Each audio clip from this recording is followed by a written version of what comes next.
como la vida misma, pensado para quienes no quieren perder el tiempo. Y como ya sabes, simplemente les pedimos a unas máquinas que discutan sobre temas muy humanos. Trataremos como siempre brindarte un acercamiento a la lectura de un libro que, si estás muy apurado o si no quieres perder el tiempo, escucharnos va a ser una muy buena forma de aprender todos los días un poquito más.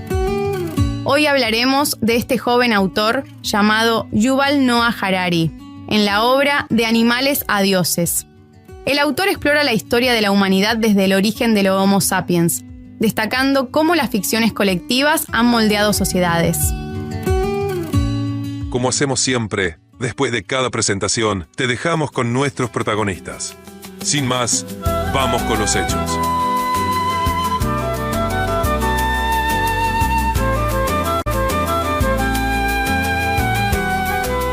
Bienvenidos en una nueva inversión profunda. Hoy nos adentramos en De animales a dioses, de Yuval Noah Harari. Un viaje fascinante por la historia de la humanidad. Exacto. Desde nuestros inicios, como simples primates, hasta nuestra posición actual en la cima del mundo. En la cima del mundo. Tenemos artículos, investigaciones y nuestras propias notas. Todo listo para extraer las ideas más importantes. Es como si tuviéramos un mapa. Un mapa. Sí, para navegar por este laberinto de información. Me gusta esa analogía. Ajá. Y hablando de claves, empecemos por el ascenso meteórico del Homo sapiens. ¿Qué? Harari lo describe como algo abrupto. Abrupto. A diferencia de la evolución gradual de otros depredadores. Claro. ¿Cómo llegamos a la cima de la cadena alimentaria tan rápido? Es un enigma, pero una teoría fascinante. Sí. Es la de la revolución cognitiva. Cuéntame más. Imagina que actualizas el sistema operativo de tu teléfono. De repente puedes hacer cosas que antes eran imposibles. Eso fue lo que sucedió con el cerebro del sapiens. ¿En serio? Sí, una nueva forma de procesar información. Entiendo. Imaginar cosas que no existían. O sea, estamos hablando de una especie de superpoder mental. En cierto modo, sí. Harari incluso compara al sapiens con un dictador de una república bananera. ¡Wow! Imagina, llegas al poder de repente sin experiencia, rodeado de amenazas que no comprendes del todo. Ya ves. Esa inseguridad, esa necesidad de control, Claro. podrían explicar nuestra obsesión por dominar, Ajá. vuestra ansiedad ante lo desconocido. Es una comparación bastante fuerte. Pero ayuda a entender la complejidad de nuestra psique. Exactamente. Y si al principio éramos tan vulnerables, ¿cómo logramos construir imperios, religiones, sistemas legales? Buena pregunta. Sistemas que requieren una cooperación masiva, ¿no? Ahí está la clave de la cooperación. La cooperación. Sí, y según Harari, el ingrediente secreto para lograrla son los mitos compartidos. Mitos. ¿Te refieres a historias inventadas? Exactamente. ¿Cómo pueden las ficciones unir a millones de personas? Justamente porque son compartidas. No entiendo.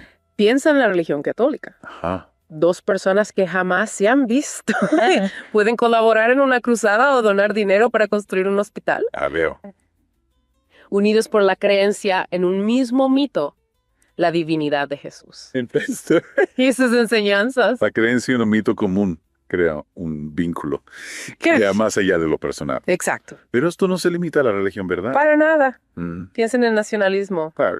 Dos serbios que no se conocen pueden luchar juntos por su país, motivados por la creencia en la nación serbia. Un concepto abstracto, un mito, Sí. que les da un sentido de identidad y propósito común. Es increíble cómo una historia, aunque sea inventada, Sí, puede tener un impacto tan real en nuestras vidas. exactamente. Y no solo eso. No. Los sistemas legales también se basan en mitos. Dos abogados que no se conocen Ajá. pueden defender a un completo extraño, Entiendo. porque ambos creen en la justicia, los derechos humanos. Claro. Conceptos que en última instancia son construcciones mentales, mitos que sustentan nuestro orden social. Entonces, según Harari, los mitos, ya sean religiosos, nacionales o legales, son la base de toda cooperación a gran escala. Así es. Interesante. Y esto nos lleva a otro punto clave, la revolución agrícola. La revolución agrícola. Un cambio radical que si bien permitió un aumento de la población. Sí. Y el desarrollo de asentamientos permanentes. También trajo consigo una serie de consecuencias inesperadas. La revolución agrícola, un arma de doble filo. En cierto modo. ¿En qué sentido? Si bien la agricultura nos proporcionó mayor seguridad alimentaria, Sí. también implicó una vida más sedentaria, una dieta menos variada y un aumento de las enfermedades. ¿Y qué me dices del aumento del trabajo y la ansiedad? Era realmente el paraíso neolítico que algunos imaginan. Harari cuestiona esa imagen idílica. Sí, De hecho, utiliza una analogía muy moderna al correo electrónico. el correo electrónico. Antes solo escribíamos cartas Claro, cuando había algo realmente importante que decir. entiendo. Hoy nos bombardean con correos, Sí, muchos triviales, y la presión por responder de inmediato ya. genera ansiedad. Entiendo la comparación. Sí, La agricultura también nos ató a un ciclo constante de siembra y cosecha, exacto. dejándonos poco tiempo libre Sí, y aumentando nuestra preocupación por el futuro. exacto. Y aquí surge una pregunta. Una pregunta, Si la agricultura era tan mala, entre comillas. ¿por qué la adoptaron tantos grupos humanos? Claro, ¿Por qué no siguieron siendo cazadores-recolectores? buena pregunta. Buena pregunta. ¿Acaso no existían sociedades complejas antes de la agricultura? Precisamente eso. ¿Qué nos dice Harari al respecto? El descubrimiento de Göbekli Tepe en Turquía Göbekli Tepe. nos muestra que la complejidad social no dependía exclusivamente de la agricultura. Increíble. ¿Te recuerdas Göbekli Tepe? Sí, Ese increíble sitio arqueológico, sí recuerdo haber leído sobre él. con estructuras monumentales que datan de hace 12.000 años. No se supone que esas estructuras eran obra de agricultores. Ahí está lo sorprendente. Ah, sí. Göbekli Tepe fue construido por cazadores-recolectores. Wow. Un desafío a la idea de que la agricultura era el único camino al progreso. Entonces, ¿por qué se extendió tanto la agricultura? Claro. Si no era la única opción. Harari argumenta que una vez que un grupo la adoptaba Ajá. y empezaba a crecer en número, Sí, los cazadores-recolectores se veían obligados a adaptarse ya veo. o a ser marginados. Haciendo. No era necesariamente mejor, pero Claro. sí más eficiente en términos demográficos. Es decir, la agricultura no era un destino inevitable, Exacto. sino una respuesta a Bueno. presiones sociales y demográficas. Siento- Fascinante cómo un cambio tecnológico puede transformar el mapa humano de esa manera. Exacto. Y esta idea de cuestionar el progreso Ajá. es fundamental para entender la perspectiva de Harari. Ya. No se trata de idealizar el pasado, Ok. sino de comprender las complejas consecuencias de nuestras decisiones como especie. Y con la agricultura llegan las jerarquías sociales. Sí. Harari menciona el Código de Hammurabi Ajá. como ejemplo de cómo las sociedades crearon jerarquías basadas en mitos, Sí. como la división entre superiores e inferiores. El código de Hammurabi es fascinante Ese. porque nos muestra una lógica muy diferente a la nuestra. Diferente. Imagina un hombre superior mata a la hija de otro hombre superior. Ajá. El castigo a la hija del homicida es ejecutada. Eso nos parece injusto. Injusto. ¿Por qué castigar a la hija por el crimen del padre? Para los babilonios era un castigo proporcionado. Proporcionado. La vida de una hija de un hombre superior Ajá. valía más que la vida de un hombre inferior. Es una lógica basada en el estatus social, Sí, no en la culpabilidad individual. exactamente. Y lo que Harari nos quiere mostrar es que estas jerarquías, aunque se presenten como naturales, Sí, en inmutables, claro. son en realidad construcciones sociales basadas en mitos compartidos. Y lo mismo ocurre con la Declaración de Independencia de Estados Unidos, Interesante pregunta. que proclama la igualdad de todos los hombres. Sí. También es un mito Harari nos invita a reflexionar sobre eso. sobre eso. Nos pregunta, ¿en qué sentido todos los humanos son iguales? Ajá. ¿Existe una realidad objetiva fuera de la imaginación humana, Ya veo. en la que seamos realmente iguales? Ya esa es una pregunta muy profunda. Profunda. ¿Y qué pasa con las personas que están en la cima de la pirámide social? ¿Por qué querrían hacer cumplir un orden imaginado Claro. si ellos mismos no creen en él? Harari descarta la codicia cínica como única explicación, Codicia cínica. porque una vez que se han cubierto las necesidades básicas, la acumulación de riqueza por sí misma no tiene sentido para un verdadero cínico. Entonces, ¿cuál es la motivación de las élites?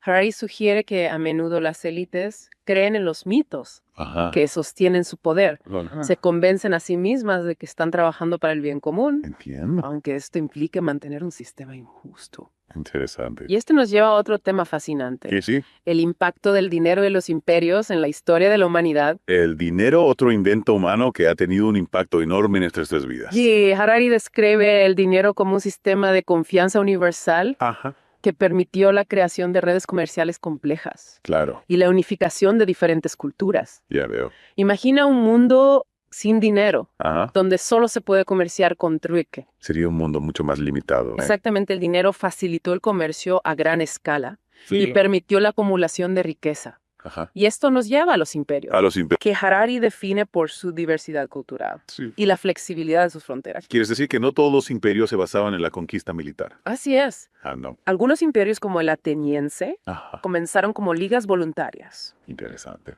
Y el imperio de los Habsburgo nació a través de matrimonios estratégicos.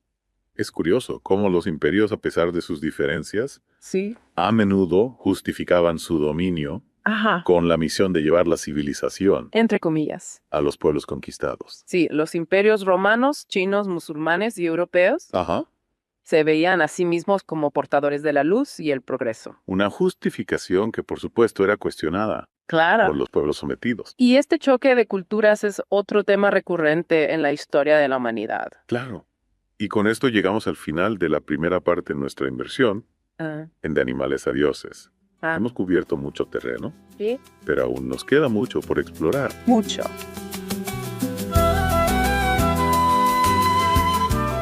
Siempre después de un rato, nos tomamos un descanso para pedirte que nos apoyes con un me gusta, te suscribas al canal y actives la campanita para que no te pierdas ninguna de nuestras novedades. Nos encantaría leer tus comentarios y no olvides compartirlo con tus amigos, especialmente con aquellos que no suelen leer, pero que podrían disfrutar de este contenido.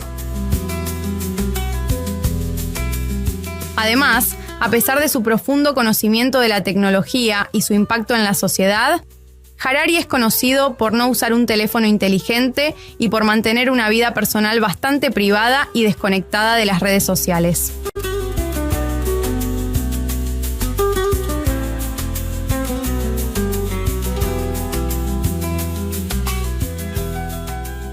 Retomamos nuestro viaje por la historia de la humanidad. Sí. La última vez nos quedamos en la antesala de la revolución científica, un momento crucial donde la humanidad empieza a creer en su capacidad de obtener nuevos poderes a través de la investigación. Exacto, es como si la humanidad despertara de un largo letargo Sí, y descubriera su potencial para transformar el mundo a través del conocimiento. exactamente.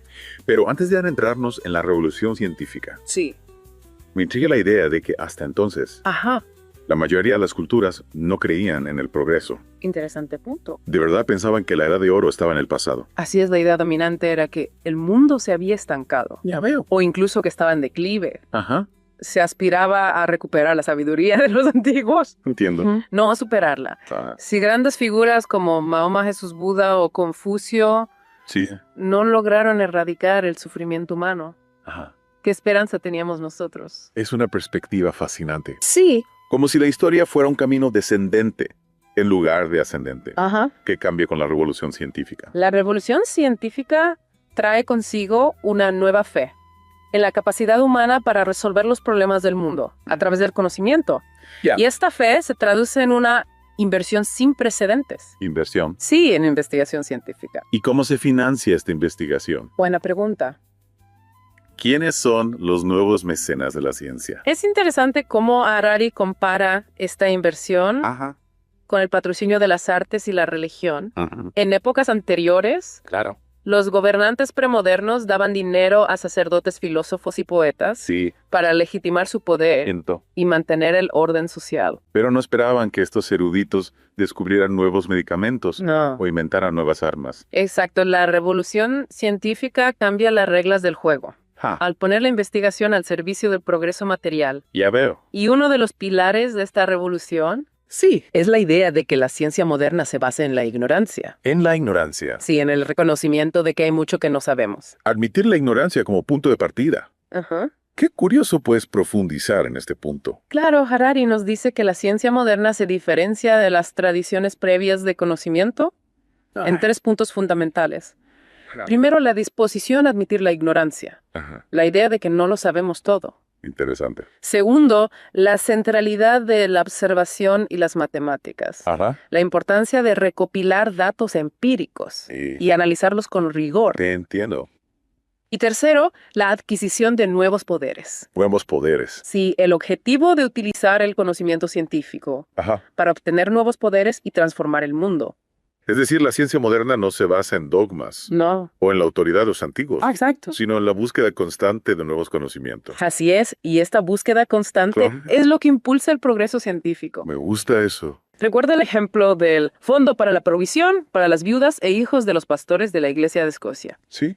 No era algo relacionado con las matemáticas y la previsión. Precisamente en el siglo XVIII, dos clérigos escoceses, Ujú. Alexander Webster y Robert Wallace, Ah, utilizaron datos demográficos sí, para calcular cuánto dinero necesitaría el fondo ya veo. para pagar las pensiones de las viudas y los huérfanos.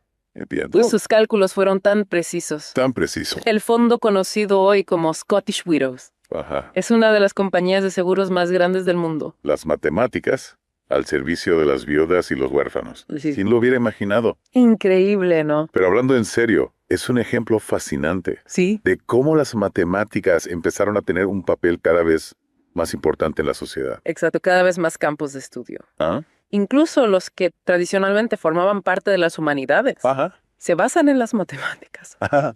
La lingüística, la psicología, la sociología, Sí. todas buscan el rigor y la precisión de las ciencias exactas. Y esta obsesión por las matemáticas Sí. nos lleva a otro punto interesante, la inversión en tecnología militar. Ujú. Harari nos dice que esta obsesión es un fenómeno relativamente reciente. Así es hasta el siglo XIX. ¿Ah? La mayoría de las revoluciones militares se basaban en cambios organizativos, Yo veo. no tecnológicos. Entiendo. Por ejemplo, los mongoles no conquistaron China Ah.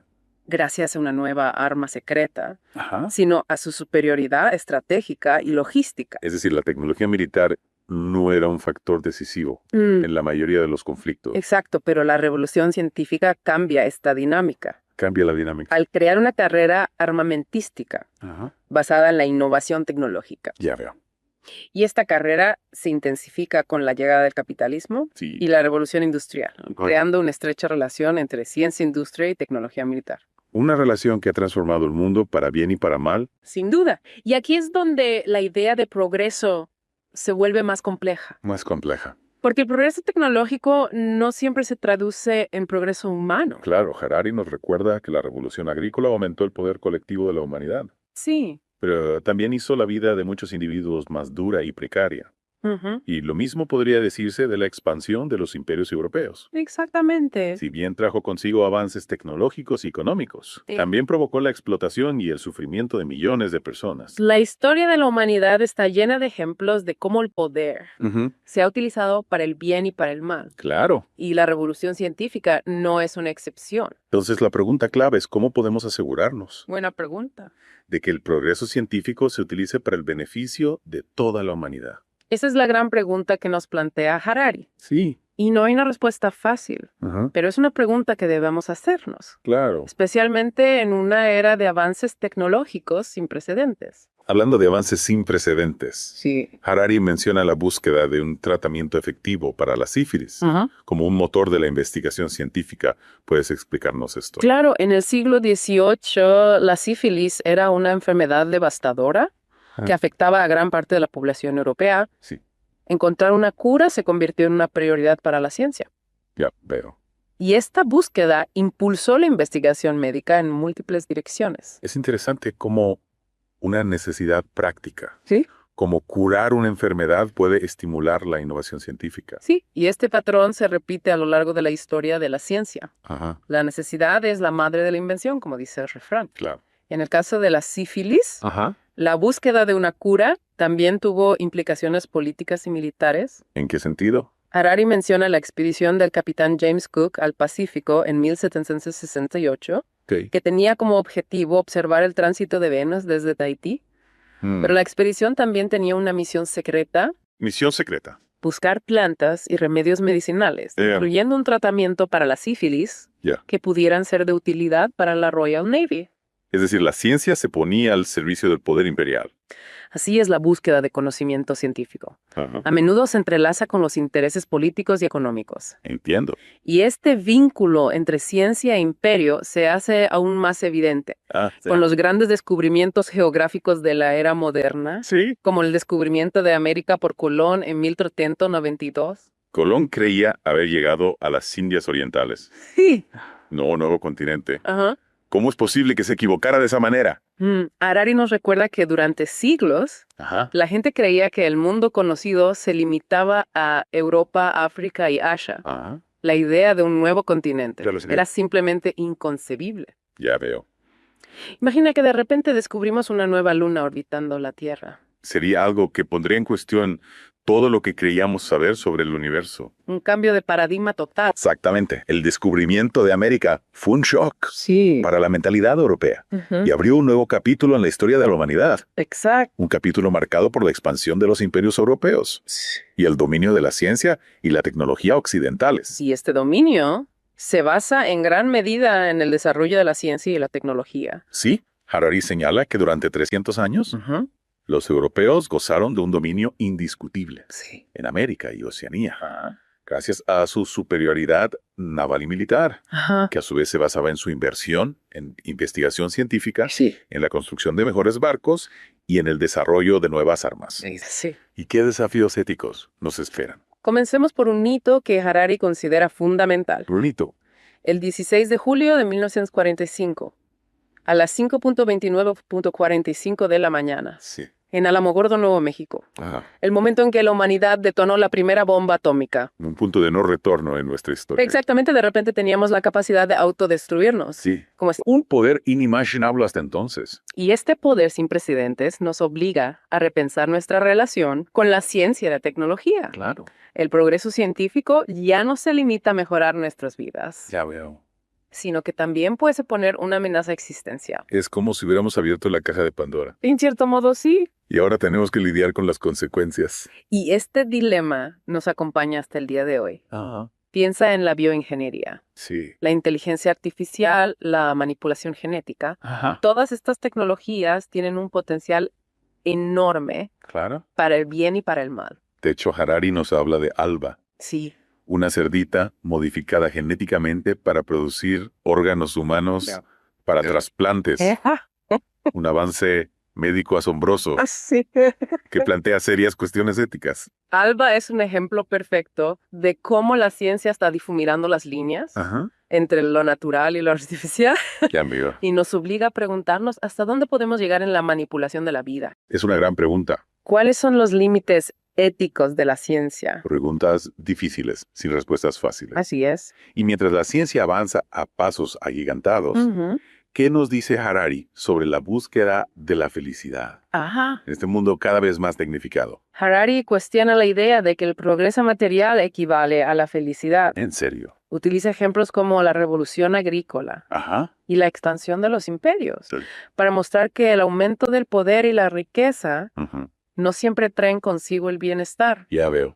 A veces incluso pueden generar más sufrimiento, Es decir, no se trata solo de tener más cosas, ¿no? sino de comprender qué es lo que realmente nos hace felices. Exacto. Y aquí Harari nos presenta dos perspectivas interesantes, Dos perspectivas. la biológica y la budista. Entonces, explicarnos en qué consisten estas perspectivas. La perspectiva biológica sostiene que la felicidad está determinada Ajá. por nuestra bioquímica, Ajá. por la producción de hormonas como la serotonina y la dopamina. Ya. Es decir, la felicidad sería un estado interno, Entiendo. no dependiente de factores externos. Entonces, un campesino medieval que construyó su propia casa podría ser tan feliz como un banquero moderno que compra un lujoso apartamento en París. Desde el punto de vista biológico, Sí. ambos experimentan una descarga de serotonina Ajá. al lograr su objetivo, Ajá. aunque la casa y el apartamento sean muy diferentes. Ya. La bioquímica de la felicidad es la misma, Entiendo. independientemente del contexto material.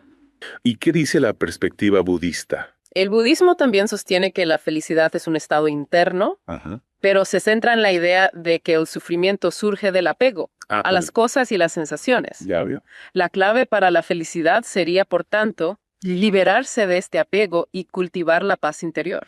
Dos perspectivas muy diferentes, ¿Sí? pero ambas apuntan a la importancia de la conciencia Ajá. y el autoconocimiento para alcanzar la felicidad. Exactamente, no se trata solo de modificar el mundo exterior, Claro. sino también de transformar nuestra mente y nuestra forma de relacionarnos con la realidad. Y en este punto, Harari introduce el concepto de la singularidad. La singularidad no es ese punto hipotético en el futuro, donde la inteligencia artificial superará a la inteligencia humana. Un punto de inflexión que podría dar lugar a cambios radicales e impredecibles en la civilización. Ya veo. Un futuro que nos fascina y nos atemoriza al mismo tiempo. Sin duda, la singularidad nos plantea preguntas fundamentales sobre el destino de la humanidad y la naturaleza misma de la conciencia. Exacto. Y ante estos desafíos, ¿qué mensaje final nos deja Harari? Harari nos invita a ser conscientes de nuestro poder y nuestra responsabilidad. Como especie nos recuerda que las decisiones que tomemos hoy determinarán el futuro de la humanidad. La historia no está escrita de antemano. Claro. Sino que somos nosotros quienes la creamos con nuestras acciones. Un mensaje poderoso y a la vez esperanzador. Sí. No somos meros espectadores del devenir histórico, sino los protagonistas de nuestra propia historia. Exactamente. Y este es quizás el mensaje más importante, que nos deja de animales a dioses. Sí. Somos los artífices de nuestro destino. Con esta reflexión final, llegamos al final de nuestra inmersión en la obra maestra de Yuval Noah Harari. Un libro que nos ha llevado a un viaje fascinante por la historia de la humanidad. Sí. Desde nuestros orígenes como primates hasta los desafíos que enfrentamos en el siglo XXI. Un libro que nos invita a cuestionar nuestras ideas preconcebidas sobre el progreso, la felicidad y el futuro de nuestra especie. Claro. Un libro que nos abre la mente a nuevas posibilidades, tanto positivas como negativas, y nos invita a reflexionar sobre el camino que queremos tomar como humanidad. Esperamos que esa inmersión profunda te haya inspirado a seguir explorando las grandes preguntas sobre la humanidad y tu lugar en el mundo hasta la próxima inmersión. Muchas gracias por tu atención. Esperamos que este recorrido por la psicopolítica de Byung-Chul Han al menos te deje una idea sobre la temática del autor. Como siempre, nos despedimos invitándote a la lectura del libro, que ofrece muchos detalles que no podemos desarrollar en tan pocos minutos. Ahora que ya sabes de qué va, tampoco vas a perder el tiempo.